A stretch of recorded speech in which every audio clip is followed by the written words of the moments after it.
G'day everybody, and welcome back for some more Survival Impossible, and we've got some new blocks that I need to look at and decide if any of them are suited to what I want to build around here. Now please don't tell me any of these are locked behind. Do I have progression enabled in this world? I don't even remember if I do. Oh, I do! Uh-huh. What? I can't... Oh, I hadn't appreciated this. I can't make bombs to hit those assert bases until I build a reactor, which means I have to go and get silver so that I can make at least a couple of... Alright, that's a thing. Don't care about rockets. Cool. Alright, so there's nothing I'm missing other than those.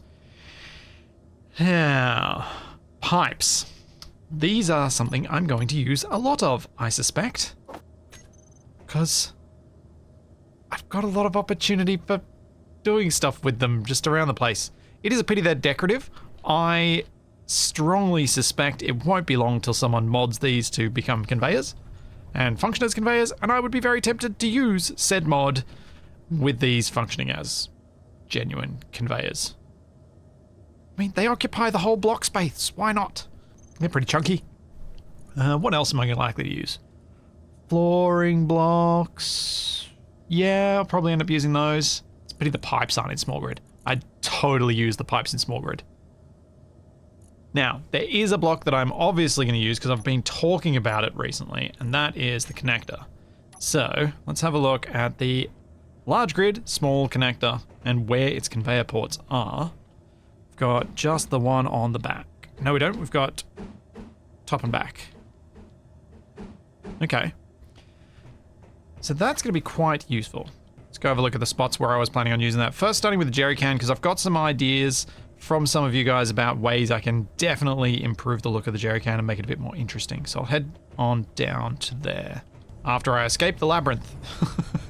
So I ended up coming out there because I was like, I can see outside, I'm just going outside. Where was the... Oh, it was the lift... I was like, where was the other spot I was planning on using the large grid small connector? It was in the liftsies parking spot to make it not so odd. It's going to be great using those as a conversion to small grid. Instead of using a rotor or a hinge, just place down large grid small connector and then a small grid small connector. And you've got a really, really tidy, albeit difficult to have exactly perfectly aligned, conversion from large grid to small. I think there are going to be a lot of opportunities there, which will be great. So let's start by disconnecting you. Oh, hang on. Start by disconnecting you. That's right. The update broke grabby hands. Yeah. So I no longer have any means to actually move my jerry can until that's fixed. And I haven't seen anywhere yet any talk of workarounds for this. So poop. Well, that jerry can's now on the ground and I can't do anything with it, so that's just a thing. All right. They changed a lot of the keybinds and stuff and how that's working now, so that's what's almost certainly broken it. I'll replace the connector anyway and hope that a fix comes at some point not too long. Now, I think with this connector, I don't really want this to be a full block here. I'm going to cut this into the floor. Now you are an O2H2 gen, which means you do have a conveyor port on the bottom, so that's good. Put this down under there. And then I can put my connector in here once I figure out which way it needs to be rotated. Yes! Look at this. This is now nice and tidy. Oh yeah. Cool. It's going to be a bit weird connecting the jerry can upside down to hook it up, but I think it'll be okay. Now the suggestions for changing the jerry can up, I'm going to apply now even though I can't do anything with it, in the hope that I will be able to do something with it later. Okay. Interaction distances have also appear to have changed a bit. Gonna have to get used to that. One of the suggestions I liked was to put a curve in there, but I think I might actually go with a T-piece. Curve, T-piece like that, Then we put the connector back on, like so. And that's how I'm going to hook it up. Then on the back of this, I can put the button. Now I wanted the T-piece because I feel like the armored conveyor just looked a bit too chunky. But I think that looks quite tidy. Also need to change up the color. The ones that I've used haven't all been uniformly red, but I think red with a bit of yellow kind of just should work quite nicely anyway. And then what I can do is put some neon tubes in black. Now, which ones are going to work as a handle? I think that is probably my best bet. Because I want it in the middle. I want it midline. I think it'll be weird otherwise. Oh, yep. They've definitely made it harder to weld things. Hopefully that's not permanent. That feels like it's going to be problematic. Let's see how it goes with this. I'm going to put a little bit of hazard on this. Down like that. I can't do the other side, but I'll match it later. Oh yeah, the welding area has been changed and is a bit awkward. Alright, cool. But I think that looks already a lot more jerry can and a lot more interesting. On the other side, I might put a, what's it called? A mag plate on. Because if I put a mag plate on there, I can then lock this to the side of the absconder or any other vehicle. Because I think I also use engines for powering up the rock lobster, so I can slap some extra backup tanks on there, which I think would be kind of cool. It's unfortunate that I've run into problems with the new blocks straight away, but we'll carry on. Don't think I want to do any work with the pipes immediately. I definitely want to use them for decorative bits around the place, but I don't think I've got any need for them right now. Refill stations.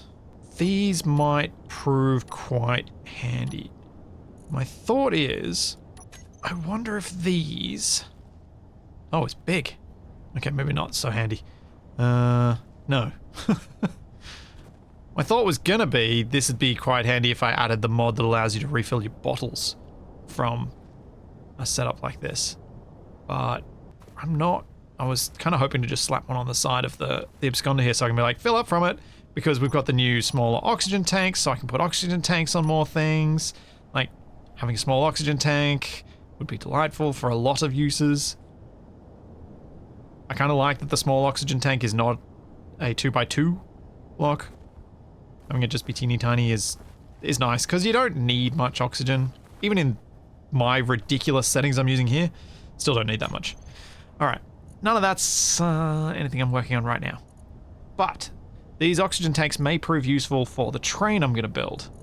The other block that's come with this update that is going to be incredibly useful for me building a train station is, I think in this set of blocks, yes, the lab door.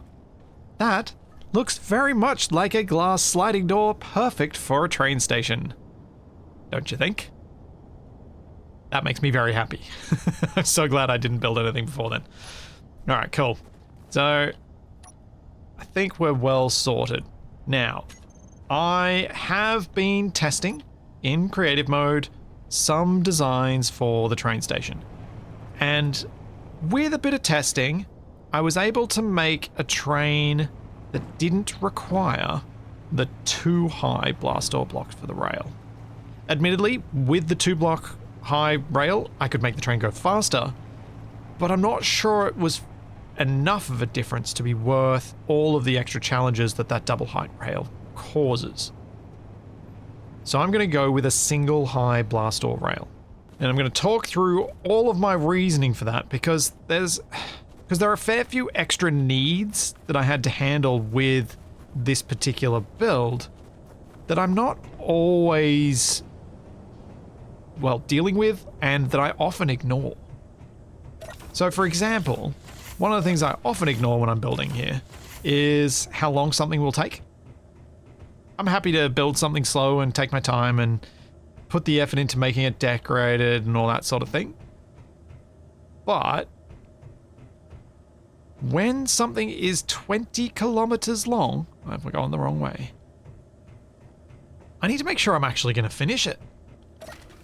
I need to make sure it's efficient enough what I'm planning that I will get to the end. So a lot of my thought process around this rail design is about, can I finish the railway? Will I get it done? Will I actually get to a point where it's like, yep, cool, we can use this train? Because if I won't, then I'm making it too complicated and I'm actually making the whole thing worse, right? I am going to bring a cargo container out here so I have ease of access to stuff. So the big part that plays into is how I build the railway. You can build railways with a whole raft of different blocks. One of my preferred blocks to mess around with in the past, like it's what I used for the mining railway down at the ice lake, beam blocks. Because the wheels can sit in the beam blocks and they can use the beam blocks as a nice collider to keep the train locked in place. Beam blocks don't allow me to place a single hinge and change the angle of the rail. And my plan for building this rail is basically have it suspended magically through the strength of hinges for long sections before then building a support, and then going back and placing the additional supports as I go back, so that I can make sure that the rail is getting to the right angles, doing the right things before I weld it all up and build it all. Because and I think that if I can do that, I'm much more likely to get this thing finished. And I think that's really important. So yeah, that's why I'm using the blast door blocks. It's not because it's the best rail option, it's because I think it's the best rail option at this scale in a world with the restrictions that I'm handling. Let's get on to placing this rail. I need to be able to get down and place the rail a block lower so that it can sit and be nicely, so the train can sit and be nicely entered at a flat level. I know it's not strictly necessary, but I feel like I can do it now that I'm only having a single block high rail, and it'll be quite nice. The other thing that was mentioned a lot in the comments and that made me just go, oh, was all of my talk about getting the track to work through the airtight hangar door. I can almost certainly come up with a system using probably 2, maybe 3 rotors that would allow me to have a section that is perfectly fitted and maybe doesn't even need to use blast door edges and can just slot in and slot itself out of the way and slot back in. And I don't know why I was so fixated on pistons when I was building, but I was. So yeah. I think I also really want to have a set of stairs going down for building purposes. Also, apparently the ejectors on the Goofy are still on because there's a bunch of rock there. Interesting. Yeah, I need to place some blocks on the underside of that. Can I get that done anyway without having to go down there? Don't think I can. Oh, maybe. Yeah, if I place that there, I should be able to build across from that side. Just don't want to have to go all the way around. Yes, it works. That also gives me a good opportunity to see just how bad this will be as the height for the vehicles below. Ah, it's pretty good. That works quite nicely. Excellent. Because this is where the rail's going to be. So let's get the rail blocks. We'll remove the ones above. The rail will be down at this height. So my plan right now is to hopefully get the first of the bogies built for the train, so that you guys can have a look at my planned bogies, and then I can start building them out to make the construction train. So the construction train's role is going to be quite simple. Well, the role is simple, the actual doing is hard. It needs to be able to keep me alive while I go out with it to build the rail. And I'm hoping I can design something that allows me to have a bit of a platform that moves with the train, so the train can actually give me supports to go and quickly build, say, 8 blocks out in front of the train, and then come back, let the train then weld those blocks, do that process again. I'm going down that route instead of the previously mentioned let's print off a rail section and lock it into place. Because again, despite being a less cool way of doing things, it still should be fun to watch and build, but it's going to be so much more likely to get finished than printing rail sections and attempting to drop them in place without clanging out the entire construction. If it ends up not quite working out and it seems like it still takes a long time, I'll probably have a crack at doing it with doing it with the print off a section and lay it out, especially if I can make the train long enough that it can print a substantial section at once. Though that is going to be tricky because we're talking printing a large grid section from a small grid train. And even though I do have a little bit of a tendency to build large-ish stuff in small grid from time to time, building large enough stuff, like stuff large enough in small grid that it feels like it can handle large grid blocks, it's really big. Alright, let's have some safety scaffolding around here, please. It's going to slow down my build a lot, not having this area pressurized like I thought I would do, and build out the station and do all that first, but honestly, I'm just so keen to get this built and started that I think I'll just deal with the fact that I need to constantly get oxygen. The idea of these bogies is to make them short enough front to back, so running along the rail, as I can, so that they can move quite easily across the bits where the rail changes direction. But they need to be big enough, long enough in that direction, that they still provide good stability. And they're going to be, the powered wheels are going to be riding along the top of the rail, with guidance wheels being on either side of the rail.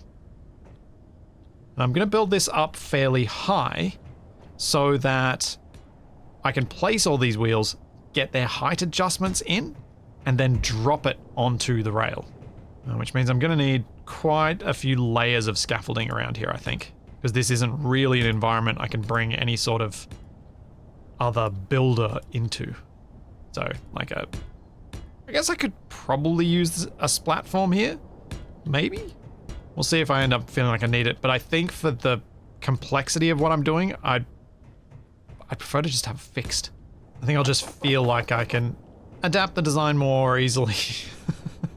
And as was pointed out in one comment, although prototyping does cost iron, it really doesn't cost very much compared to, say, a full armor cube in large grid. Like a single one. It barely costs anything compared to that. And that's absolutely true. It's a very good point and makes me feel a lot better about prototyping with actual materials. Okay, I think that's going to be long enough for me to have a 2-car train built to begin with. And we can see if a longer one gets built after that. Let's put a little lab desk out here. I need something to recharge at. Get a bit of a feel for some of these new blocks. It's a bit more expensive, but whatever. Ooh, I think I'm going to end up using this desk a lot.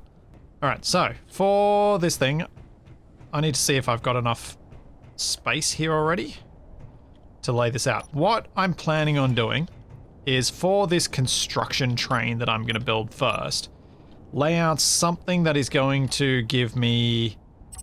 Oh, I just realized I've got those on multiple hotbars, so let's get rid of that. Something that's going to give me 2 carriages that'll hopefully be the same dimensions as the carriages that I'm going to use on my final train. I may try and style this as my final train a bit and see if I can learn a few things along the way to make something look good. But the bogies are going to be mounted on these rotors. I think it should be fine for me to build it this way up so the bogies are on the rotor part. I don't think that's going to cause me any troubles. I'm using 3x3 rotors just because I think they will look better because you've got the larger rotor piece. No other reason. Now, the minimum gap, I think, between the bogies that I'm going to use and the bogies of 1 car and the bogey of the next car, I think means I need to have 10 blocks between the rotors. So what I need to do is make sure that the gap between the rotors on the same car is bigger than that, I think, to make this look like a proper train. So let's go with, we got 5, 6, 7, 8, 9, 10. That'd be 2 large cargoes or 2 hydrogen tanks. 1, 2, 3, 4, 5. That's 3. And then a little bit of extra so that we've got enough space for some decoration around 3. I think 3 is going to be pretty good. So I'm definitely going to need more of this mounting. I'm going to put these ramps in here to just decrease the chance of me hurting myself walking off the edge. I'm going to try and put as much safety equipment as I feel like I need. Alright, so how much further do we need? We've got 12 blocks there. I went with 18. Okay. For those of you wondering, like, Splitsy, this isn't going to fit inside the space you've got. That's okay. The train station can go a bit longer than the building it's mounted on. That's not going to be a problem. And also, I do plan to make it so the rail could go all the way through and could progress to somewhere down that way. Somewhere to the east. So I'm going to leave it so it could be open at that end as well. Thus giving me even more space. So I don't believe that space is going to be a problem. I think this is right. I'm now going to have to stand back and count it properly. Oh, convenient. I can count it from the chair. Hooray! It is correct. So if we look at that, lengthwise, not going to have a problems with it, accepting that this is a short train, but a train nonetheless. And if we go to 3 cars, it's going to look very tidy, I think. I think it'll look pretty cool. But I just think 2 for this starter build is probably the right way to go. Alright, now I need to be able to get up to build onto those. I think I should probably build up these rotors though. Not rely on any locking shenanigans for the moment. And now to not fall off. Oh, it's really weird. There's like an electrical static sound from this weather effect. That... I don't think I'm on board with that. Let's just do a little cheeky thing and go and remove that sound. That's going to be really obnoxious in the recording. Yeah, that's not pleasant. Pretty sure that's not what snow sounds like. And if an Australian's telling you that your snow sounds wrong, and if I'm right, your snow's real wrong. Jeez. I had never noticed that sound with the snow. That's weird. Anyway. This is going to be too high and going to get in the way of building stuff, but I think it should be useful for the moment so that I can get around to the other side and build each of these things. Alright, so. Need enough... Oh. Already. Immediately noticed the asymmetry that I've accidentally done. Let's fix that. Oof.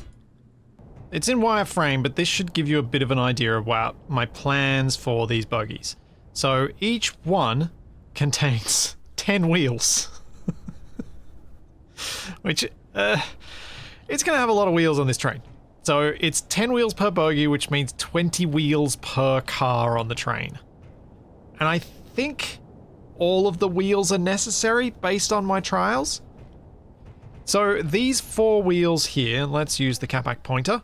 These 4, they are there to sit on the top of the rail and to provide a level surface for generating propulsion.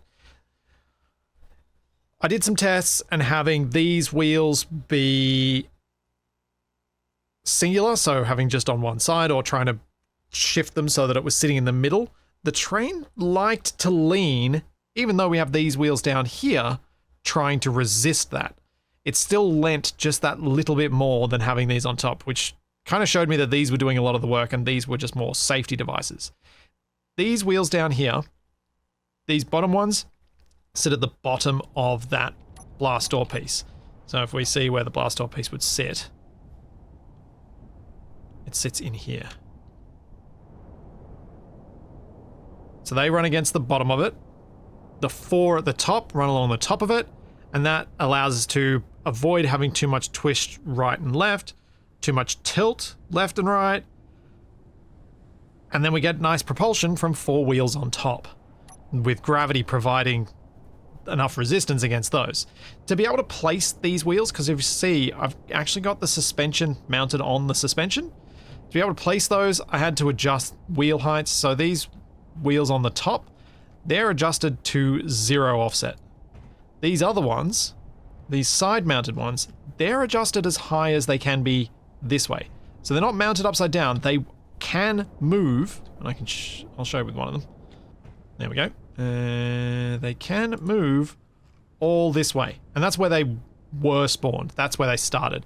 But if I left it there, these are going to prevent me from landing this train on my rail because it's not leaving enough space.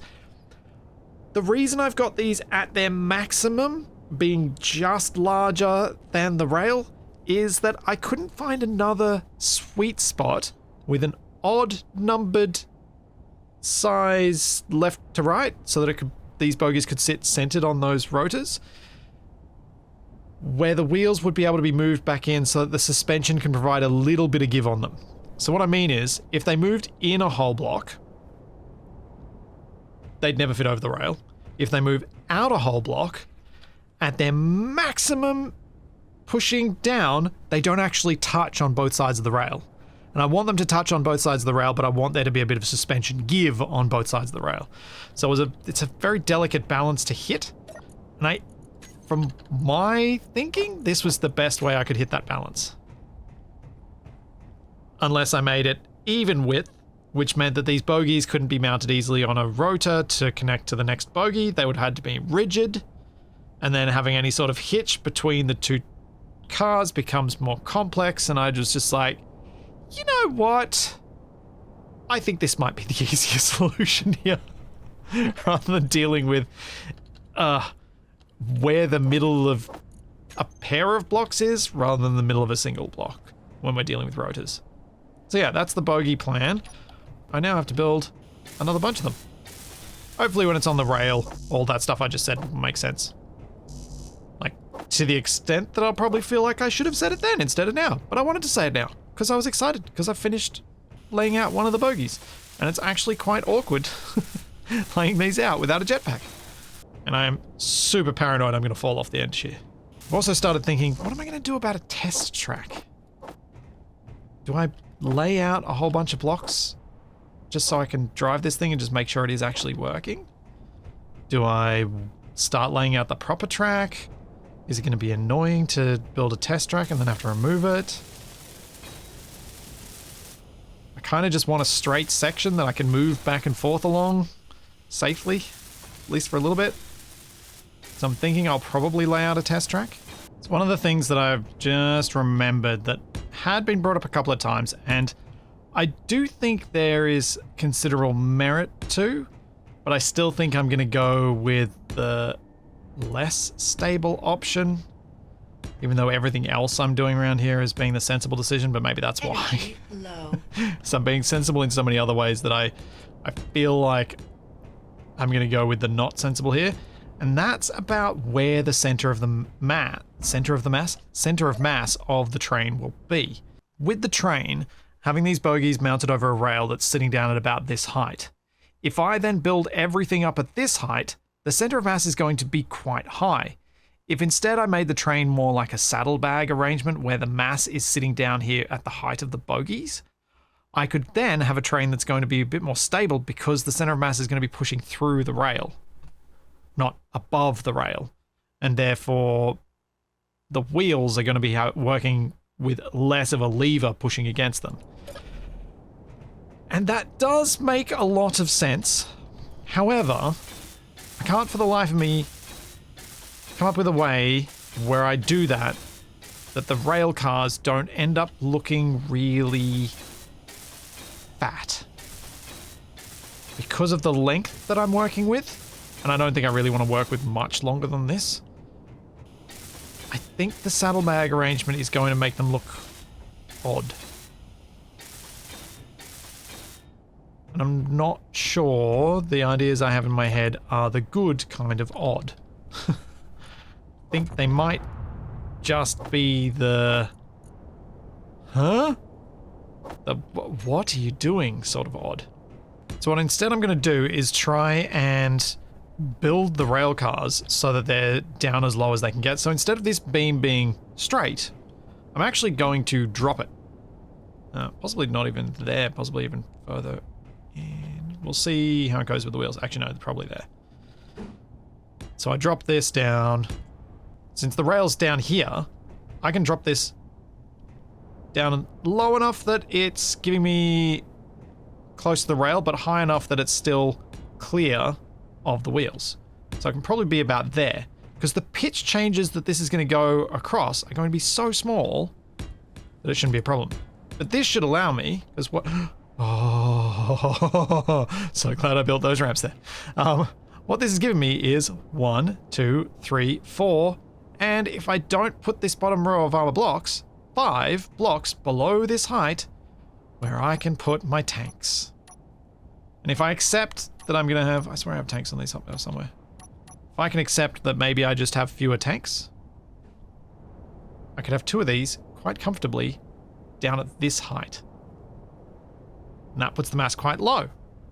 I think that'll make it okay. And then I can have any, like a walkable space up top for reasons, I guess, so that I can walk from controlling it at that end to control it at that end. But that's my thought for how to deal with the center of mass issue without going to the saddlebag arrangement. And I think it should work okay. And that was sort of one of the reasons to go this long, is that I believe I'm going to need this much space between the bogies to fit anything like that. Just in case it wasn't clear before, because I didn't actually mention it, some of these blocks through here are going to be replaced by a pair of hinges, so that the 2 cars are separated. This is just rigid at the moment because it makes it much, much, much easier to build from. Feels strange to be using regular wheels. Whoops, missed. Energy I use regular wheels so rarely, but I think they suit trains more than off-road. Yeah, I almost exclusively use off-road wheels, so it feels real strange. One of the really strange things to remember about wheels when you're building stuff like this is that the wheel collider, as in the thing that interacts, is a sphere, a perfect sphere, when the wheels very much don't look like spheres at all. So it means you have this weird feeling like, well, these are really square wheels, they should sit really nicely, but if you're not sitting perfectly on the point of that sphere, as in the point where it extends furthest towards the rail, it can cause odd behaviors, especially if that becomes your drive wheel. Because that point of the sphere, if we're, instead of at the most furthest out point, if we're a little bit round from there, that's not moving as fast. So as I was mentioning before, when I get these first ones built, I have to lift them up out of the way for the next ones to even place their wheel. So I like to do it first. Adjust the heights of all of these.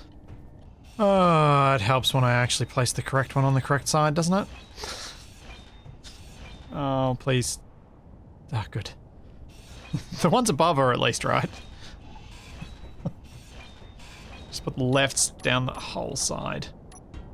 And this is part of why I was tempted to not worry about it. But I just know it would have been one of those things that would have bugged me if I ever saw the wheels front on like this and been like, just doesn't look as good. It just doesn't look as good if they're not using the flipped tread textures. Wonder if they're thinking about that for Space Engineers 2 wheels.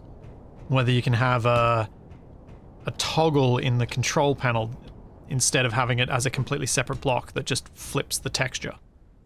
Kind of glad I didn't try and build a proper station around here first. There's just kind of no way it would have worked. The more I do with the scaffolding, the more I mess around with this stuff, the more I'm like, yeah, that was just not going to work at all. All I would have ended up with was a shell that probably would have been too small, that I would have then needed to change so that everything else could fit. I think maybe if I designed like a rail building, or like a, train building yard or something like that. Maybe that could have worked. But not my final station. Which is a pity, because it is much nicer with these settings to build in a pressurized environment. Oh, that actually makes me remember something. Those of you who have worlds like mine are, where you use a lot of shared inertia tensor and such things, definitely recommend checking your settings and enabling that feature again before you load your world. Just in case. Because it's now defaulted to off even in worlds that previously had experimental enabled. I'm not sure if Space Engineers is even able to do a thing where it has different defaults for different prior settings. And that may be why they did it. Because it may not even be possible to be like, hey, if this had experimental enabled, maybe leave these things on. I don't even know if it could do that. Would have been nice though. Oh, I suspect those who are going to run into problems with it probably already have before this video has come out. But just in case, thought I'd share that little point. Okay, that looks good. All the wheels are, I believe, set up at least properly enough that if I drop that down onto the rail, it'll then be able to remain on that rail. I think. So, just trying to think what the next bit should be that I build on this. Since this is my construction train, the sort of things that it's going to need are like literally platforms, like what I'm standing on right now, scaffolding that goes out to the sides, along off in front, with enough gap between them that I can place sections of rail that are slightly at a different angle to the one that the train is currently resting on. Which isn't very much. The angle change I'm planning on for each hinge that I'm going to use along the way is 2 degrees or less. So each one is 2 degrees, and then I'll put 8 to 10 blocks between each hinge. So it'll be 2 degrees, 10 blocks, 2 degrees, 10 blocks. Although I think I could do 8. Actually, let's have a look. It needs to be less than more than a carriage, I think. So the whole carriage gets onto a section before it hits another turn. I think that makes a lot of sense. So we got 1, 2, 3, 4, 5, 6, 7, 8. Yeah. Oh, man, panic. Panic as I fell then. That was proper visceral. I actually felt that. Ah! Oh, I gotta be more careful. So yeah, I think 8 blocks should be enough. 8 blocks between each hinge doing 2 degrees or less, means I should hopefully be able to get over 30 meters a second. We'll see. If I can get 30, I'm going to be happy. If I can get 40, I'm going to be very happy, and I'm not going to try for higher than that. Because in creative mode, I might have destroyed them. I'm going to need to wrap up here shortly, but what I want to show you guys beforehand is a little bit of something fun and a little bit of something silly. Something I cannot do here, and that I'm going to have to do in a simulation. So we're going to head through here, hop down at this desk, and we're going to load into our simulation and have a look at one of these trains derailing. This is my little building simulation here. So here in the simulation, we've got something very similar, some extra batteries for mass so that this thing stays down. This is in a lower gravity environment, but this is with a top speed of 220 kilometers an hour. Oh dear. Here goes!